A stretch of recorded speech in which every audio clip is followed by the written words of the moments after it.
Semuanya, saya Christian Nicholas dari kelas 11 IPA. Pada kesempatan kali ini, saya akan membahas mengenai mekanisme penghantaran impuls. Mekanisme penghantaran impuls. Tahapan pertama adalah polarisasi, atau tahap ketika saraf sedang dalam masa istirahat, alias tidak menerima rangsangan berupa neuron. Ketika tidak ada rangsangan, artinya saraf sedang dalam masa istirahat, yang mana bagian luar sel diisi ion natrium dan bagian dalam diisi ion kalium. Walaupun kalium sifatnya kation, tetapi konsentrasi daripada ion ini lebih kecil dibandingkan dengan ion negatif lainnya yang juga ada di dalam dari sel itu tersebut. Bagian dalam sel akson seperti kloridamin contohnya. Sehingga pada bagian luar sel bersifat positif dan bagian dalam sel bersifat negatif.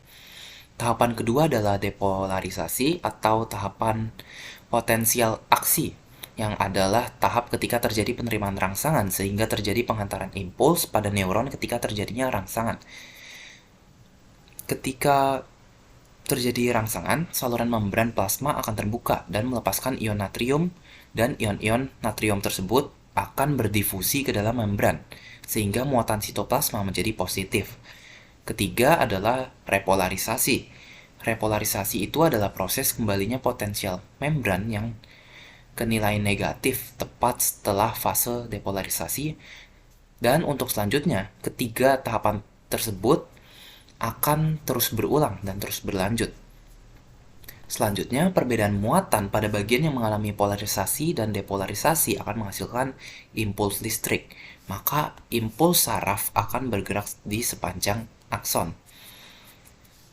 Pada akson ada dua bagian, yaitu yang diselubungi milin dan tidak diselubungi milin. Pada bagian yang diselubungi milin, perambatannya itu berlangsung dengan polarisasi dan depolarisasi. Sedangkan pada bagian yang diselubungi milin, impuls akan bergerak seperti gelombang.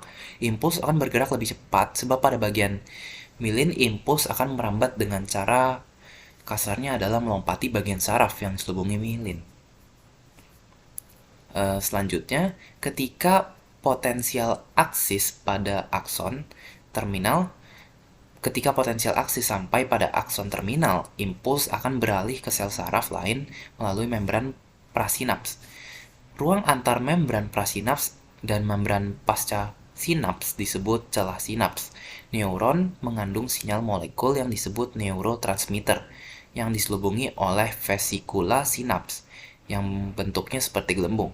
Selanjutnya, neurotransmitter tersebut akan bergabung dan melebur dengan membran prasinaps. Dan selanjutnya, neurotransmitternya akan menempel dengan reseptor yang ada pada membran pasca sinaps.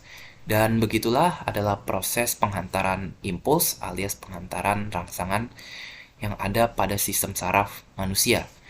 Sekian yang dapat saya sampaikan dan terima kasih.